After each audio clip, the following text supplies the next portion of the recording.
$80,000. That is what Ford wants for a loaded F-150 today. And the dealer lot is full of them sitting rotting. Nobody is biting. Walk into any showroom this week.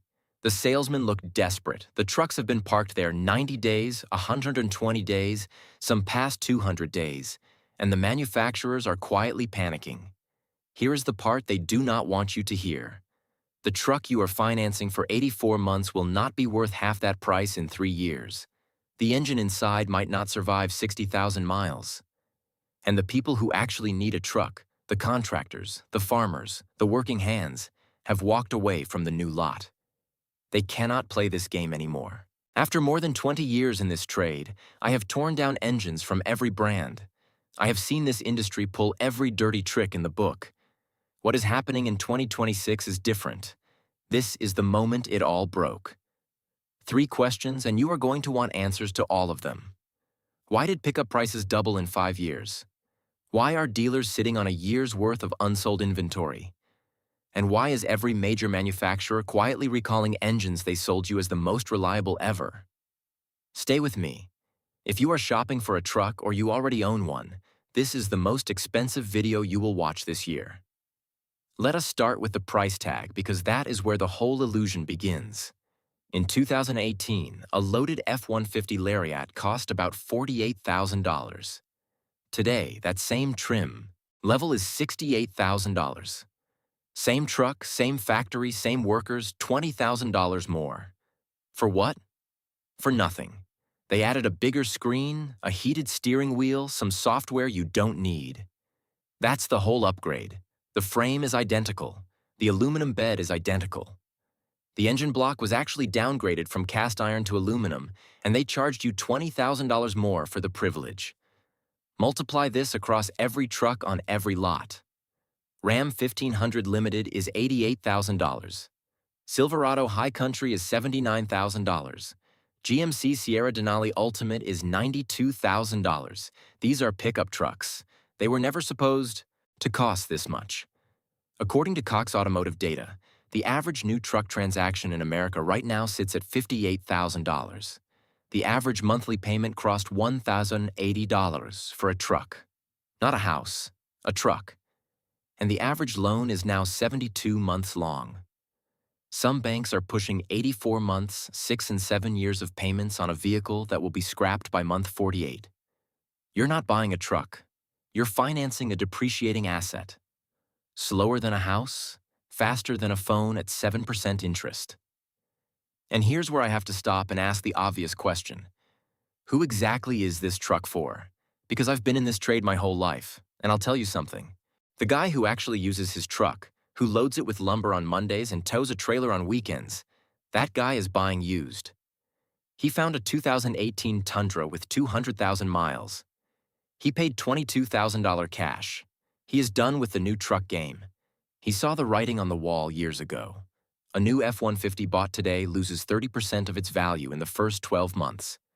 That is $24,000 gone, while you are still on payment number 12 out of 72. By year 3, your $80,000 truck is worth $42,000 on a good day, but you still owe $65,000 on the loan. That is called being upside down. The industry calls it negative equity. I call it being trapped because the moment you want out, you have to write a check for $23,000 just to escape your own driveway. Now let's talk about what's actually under the hood because this is where the real betrayal lives. I will tell you something I almost never say on camera. The engines in modern trucks are the worst they have been in my entire career. I'm not exaggerating. I'm not being cynical for views. I'm telling you what I see on the lift every single week. The Ford 3.5L EcoBoost. The cam phasers in these engines fail catastrophically. The truck starts rattling on cold starts. It sounds like a coffee can full of bolts. Ford knows. They issued service bulletins. They blamed the oil. They blamed the customer. The real cause was bad design and worse manufacturing. By 80,000 miles, you are looking at a $4,000 repair bill minimum. The GM 6.2L L87, the one in your Silverado, your Sierra, your Escalade. General Motors recalled nearly 600,000 of them. The lifters fail. The crankshaft eats itself. The connecting rod bearings disintegrate before warranty ends. The official fix? They tell you to put in thicker oil. That is their solution. Thicker oil on a $60,000 truck. And NHTSA is now investigating whether the fix itself is failing too. The Stellantis Hurricane Straight 6, brand new engine. It replaced the legendary Hemi V8. Early reports of oil leaks and powertrain complaints are piling up on owner forums, and a long-term reliability record simply does not yet exist. Nobody has run them long enough. You are the beta tester. You paid $80,000 to be one. The Toyota Tundra 3.5L Twin Turbo. Toyota, the brand that built its entire reputation on bulletproof trucks. Their new twin-turbo V6 is failing at low mileage. Engine block contamination from the casting process. Toyota recalled over 100,000 of them. Owners who already received replacement engines are now reporting the same symptoms, the same patterns, the same failures. That is not a recall that fixed the problem. Toyota has not publicly acknowledged the second wave yet. Every major manufacturer, every single one, they are selling you trucks with engines they know will fail, charging more than ever before, and then telling you it is your fault when it breaks. Which brings me to the part that nobody wants to talk about. If you bought a new truck in the last 2 years, your math is probably broken. I am not going to soften this. The truck you paid for is worth significantly less than what you owe. The engine is likely on borrowed time, and the factory warranty expires at 60,000 miles or 5 years, right when the expensive failures start happening. Your options are limited.